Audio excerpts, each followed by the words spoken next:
It's my pleasure to provide a summary of our extended investigation into the evolution of municipal solid waste structure in landfill facilities.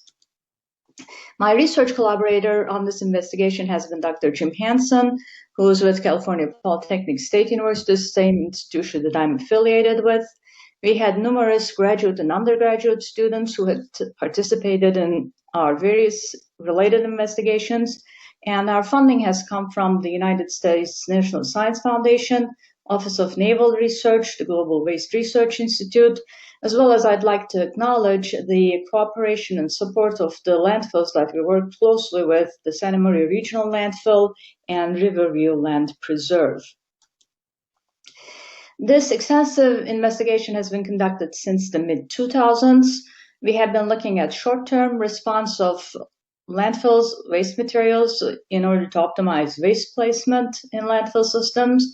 We've been investigating long-term response in relation to airspace gain, and we've been conducting our studies using both laboratory and field experimental analysis. The scope of our investigation included three main components: in-depth analysis of waste compaction, waste settlement, and waste-specific gravity. By combining our investigation results from these studies, we have been able to look at waste structure in detail in landfill facilities.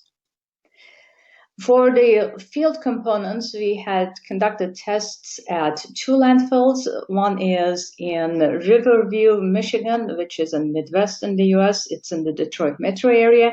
And the second one is the Santa Maria Regional Landfill, which is located in the central coast of California, which is in close proximity to our campus here. Our waste compaction investigation had two components: laboratory analysis and field analysis.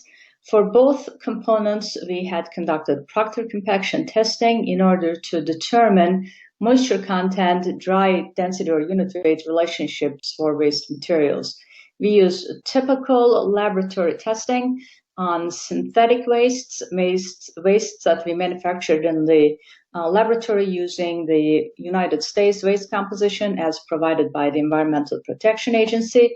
We also conducted similar proctor testing in the field using either test plots or the active working phase of landfills where waste placement occurs. We also incorporated seasonal analysis.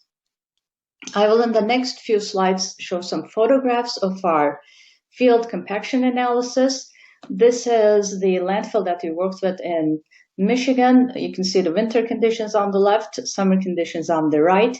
And we conducted our testing at the site on a test plot and compacted waste under as received conditions, lower right figure, and also under moisture addition. We added predetermined amount of volumes of moisture to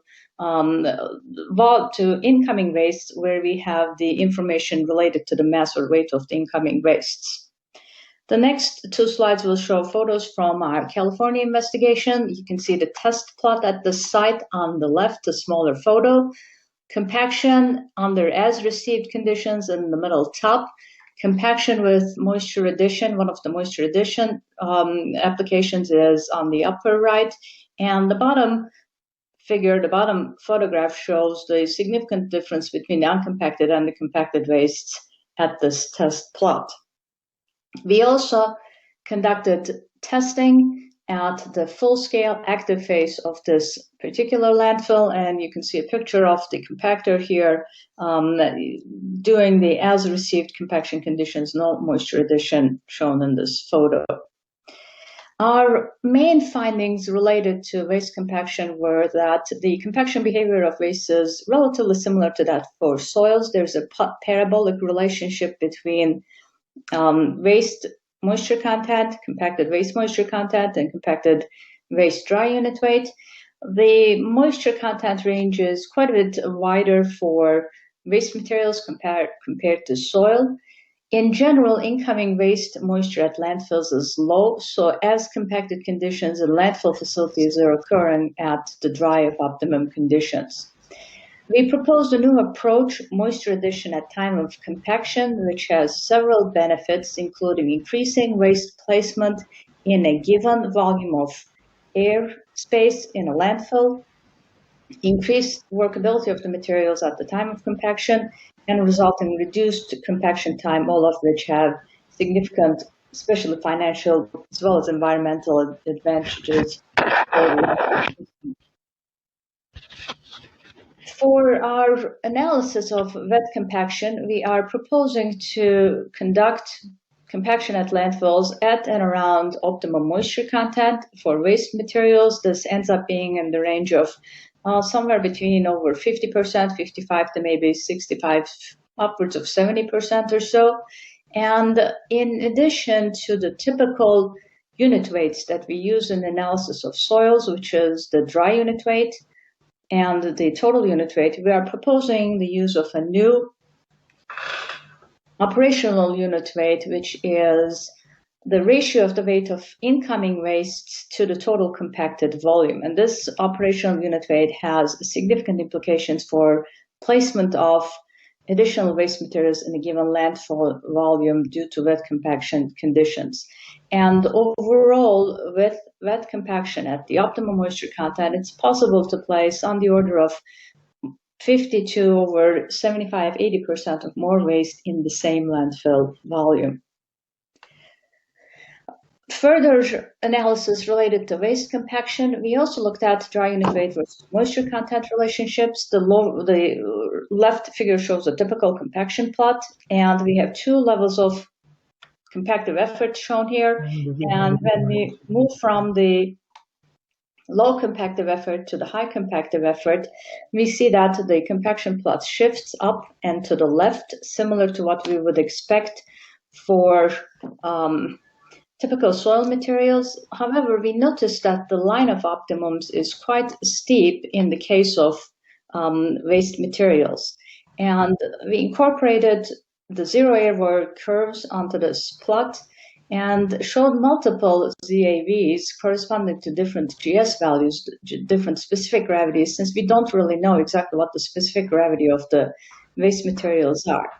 And we realized that the line of optimums for soils, while being parallel to a ZAV, the appropriate ZAV for the soil is not really parallel to any of these zero air voids curves, but rather parallel to a composite zero air void line. This led us to develop a conceptual framework that's shown on the right, which is a 3D analysis that's required to investigate compaction characteristics of waste materials. A typical soil material would have a 2D compaction analysis. We have gamma versus water content representing the compaction behavior. In the case of waste materials, we also have to consider contributions from changes in GS. And we hypothesized that the unit weight of waste materials increased during compaction due to water addition and particle arrangement, particle packing arrangement, similar to soils, but also increases due to GS, which is an added feature of waste materials. So our next major component in our analysis was looking at waste-specific gravity and trying to understand how this changes for MSW materials. We conducted tests on synthetic manufactured wastes, fresh waste obtained from a landfill, waste obtained immediately after compaction from the same landfill, and also old waste from the same landfill from different depths within the waste mass. And we observed that the specific gravity behavior of waste materials are much more complex compared to soils.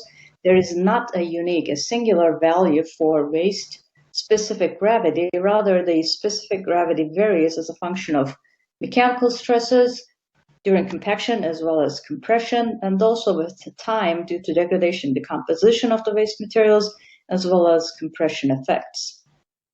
There are compressible particles with intravoids or occluded voids within the waste mass, as well as degradable particles. All of these contribute to the changing GS of the waste materials. Results from our waste-specific gravity analysis are shown here. The upper left figure shows specific gravity versus compaction condition. As prepared refers to a mixture of waste material that we generated, and it's not compacted, it's just a mixture. Dry of optimum and wet of optimum represent compacted specimens. And you see that as we go from the uncompacted waste material to the compacted material, the GS increases. Also, as we go from the dry of optimum to the wet of optimum, there is still yet another slight increase in the GS values.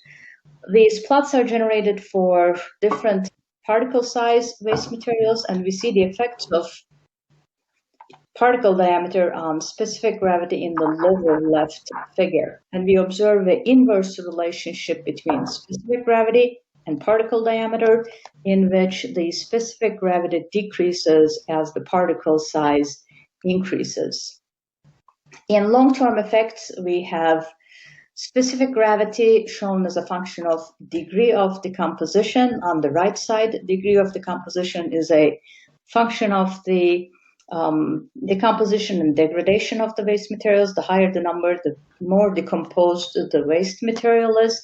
And in this case, we observe that there is a direct relationship between specific gravity and the decomposition and degradation of the waste materials. As the decomposition level increases, specific gravity also increases. This results from conversion of the organic constituents with low GS values to either gas or liquids, as well as exposure of intraparticle voids. And if you look at the specific versus gravity versus the DOD plot, we have two lines, a conventional landfill and a wet compaction or bioreactor landfill. The numbers associated with the conventional landfill with lower moisture contents is lower for GS, and we have higher numbers for specific gravity for wet compaction or bioreactor landfill type of applications.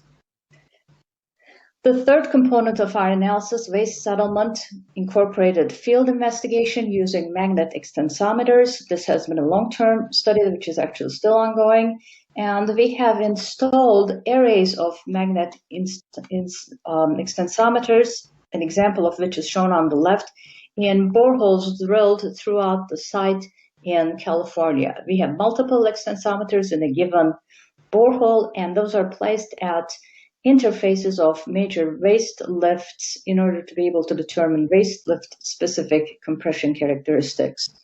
We look at the obtained data, settlement, and strain, both in the stress as well as in the time domains, and obtain primary compression index C sub C prime and the secondary compression index C alpha prime, respectively, using these measurements. A conceptual representation of waste settlement is shown in this slide. We are looking at progression over time from the left to the right. And for waste materials, we are able to identify typically three settlement mechanisms: an initial compression mode, a mechanical creep mode, and the biochemical compression or creep mode at the end. If we look at the waste materials starting from the left, progressing to the right, we see that there are three types of components in the waste solids. These are either stable inert solids, degradable solid particles, or deformable solid particles with intravoids. The stable inert solid particles essentially are not affected by the settlement process. They are still in the system, starting from the beginning all the way to the end. The degradable particles get smaller and smaller as decomposition, degradation of the waste mass progresses, and at the end of biological decomposition, there's essentially none of those left. And the deformable particles with intravoids essentially get smaller and smaller as the processes within the landfill continue and settlement continue in the system. Finally, by combining all the information from these studies, we assessed the evolution of waste structure using 4 conceptual scenarios. For each scenario, we assumed 2 starting conditions, either an as-received baseline low moisture content compaction condition or a moisture addition wet compaction of a high starting water content condition. Time evolution included going from S compacted to end of primary EOP and end of secondary EOS conditions. We used data from our experiment as well as for one component of one of the scenarios, data from literature. And we analyzed the evolution of waste structure by looking through detailed phase relations. I will go over 2 slides that relate to these scenarios and the phase diagrams. We're looking at phase diagrams for each case. We have air, water, and solid phase. In every case, the arrows, the black arrows, represent implicit provision for inflow-outflow of specific phase within the phase diagram associated with a given scenario. And the bottom, the solids, have circles. The size of the circles are a function of the volume of the solids in the waste material, and the shading of the blue is a function of the specific gravity, with the specific gravity getting higher as the shade is getting darker. We started with the first scenario, scenario A, case A, which is a soil mechanics scenario, which is typical to what would happen to soil materials. There is no solids mass loss. There is constant GS, and we kept the degree of saturation constant in line with the observations along the line of optimums. We then moved to a control case. We still assumed no solids mass loss, but since we've observed a lot of changes in GS with the evolution of waste materials over time and due to compaction, we changed GS. Still assume the constant S value. The next 2 were a limiting and a representative case. In the limiting case, we assumed both solids mass loss and varying GS, kept the degree of saturation as constant. And for the representative case, we looked at mass loss, varying GS, constant degree of saturation from S compacted to end of primary conditions, and used field data for end of secondary conditions. The next slide will show evolution of waste structure phase relations, and I don't expect that you will be able to absorb all these numbers, all these graphics, but it will give you some idea about how exactly we analyzed the data. We have baseline compaction shown on the left, wet compaction is on the right, and each case has the 4 scenarios that we investigated: soil mechanics, control, limiting, and representative. And we're showing essentially phase diagrams in both schematics. We have volume shown on the y-axis, and for each scenario, we have conditions immediately after compaction, AC, EOP, which is end of primary, EOS, end of secondary compression. And the phase diagrams consist of air phase, which is in the white color, hash marked blue, which is the water, and then a gray color that represents the solids. Visually, we quickly observed that there's a lot more water in the wet compaction scenarios as expected, since we used higher moisture contents in that case. Also, we noticed that the gray material, the solids content, the solids volume is higher for the wet compaction conditions compared to the baseline compaction. Also, we noticed that for the limiting case, case C, at the end of secondary compression, we have a very high void ratio. The volume of solids is very low, both for the baseline compaction as well as the wet compaction case. We also looked at evolution of waste structure with regard to settlement, going through these different stages. Baseline compacted waste is shown in blue. Wet compacted waste is shown in red in this schematic. We're looking at a graphic of strain on the y-axis versus time on the x-axis. And we observed that the 3 stages that are shown are as compacted immediately after compaction, end of primary, and end of secondary compression. Overall, the amount of strain associated with the wet compacted waste is much higher than the amount of strain associated with the baseline compacted waste, again indicating that we're able to obtain much more compression with compaction and able to place more waste in a given landfill volume. The main findings from the waste structure analysis: first of all, we observed that there is a similar void ratio for baseline and wet compaction conditions. We think that there is a global packing arrangement using compaction procedures as they are applicable at U.S. landfills. We thought this is very interesting. We would have expected different values, but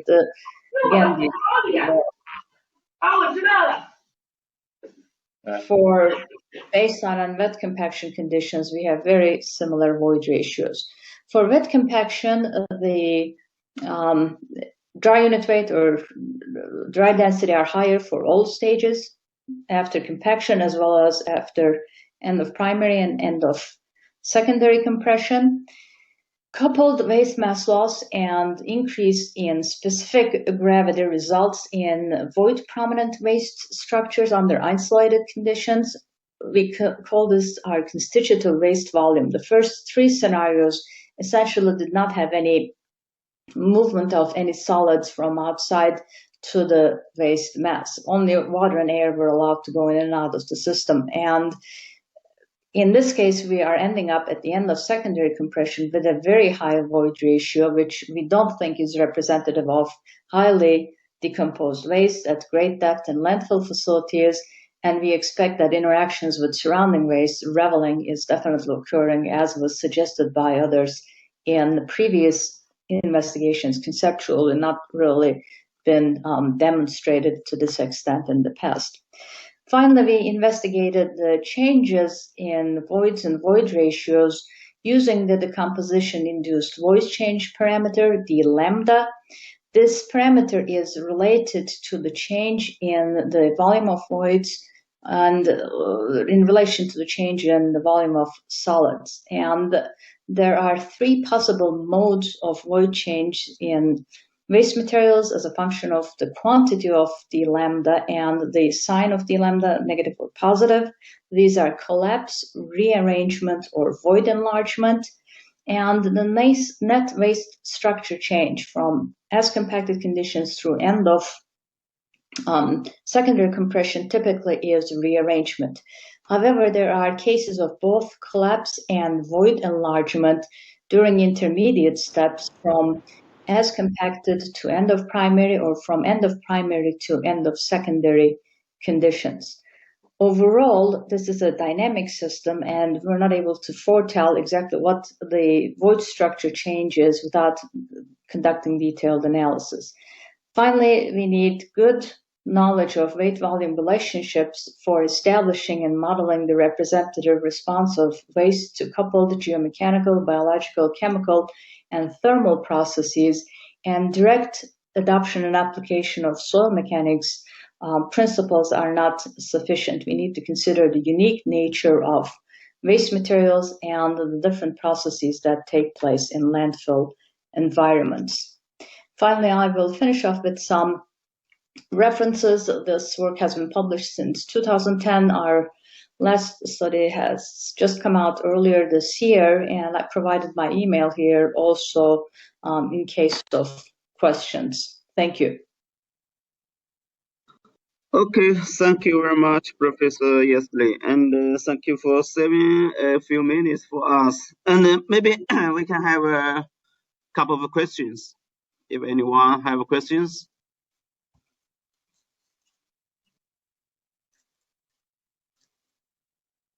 Okay, is anyone have a question?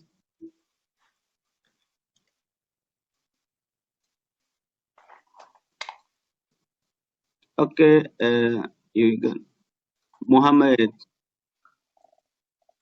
please.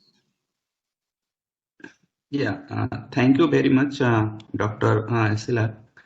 I have a small question. I think in slide 13, you have shown about operational density or unit weight, and I just want to know, like, how to measure the volume during operation of this landfill.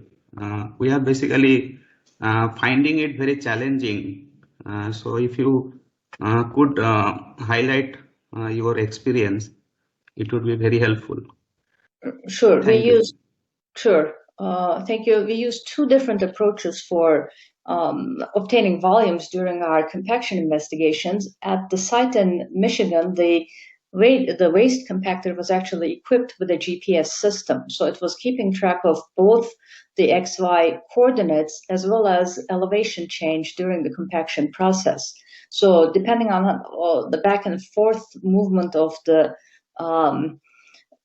compactor itself and the continuous measurements that it collected during those movements, we were able to get very accurate representations of the total compacted volume.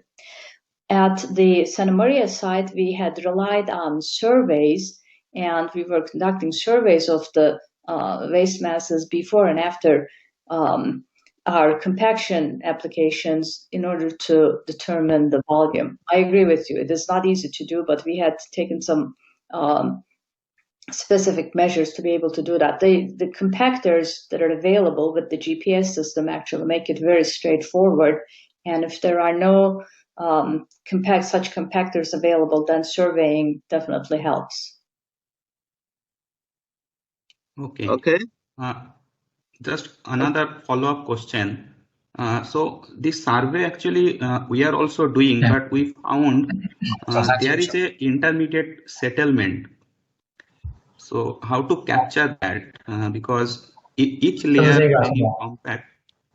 I'm sorry, it seems like somebody Am I else is audible? talking. I couldn't hear your question very well. Can you please repeat it? Okay, sorry. So my follow-up question is this survey that we are also doing survey. Yes. But each time we compact the material or each layer we place, there is a settlement in the subsequent layers. So like this settlement of the below layers is not fixed, and the more we place the waste, like more overburden pressure we increase. So the operation density keeps on changing. That's correct. So, we're doing this for as compacted conditions, not for cumulative volume calculations overall. We're doing this for at the time of waste placement. So we're doing this again for as compacted, not a long-term investigation. I agree with you, definitely. When we get into surveys for long periods of time, yes, it is changing, certainly. Thank you very much. Thank you. It's a nice presentation. Thank you very much. Okay, thank you, Professor Yesiller. Thank you for your excellent presentation.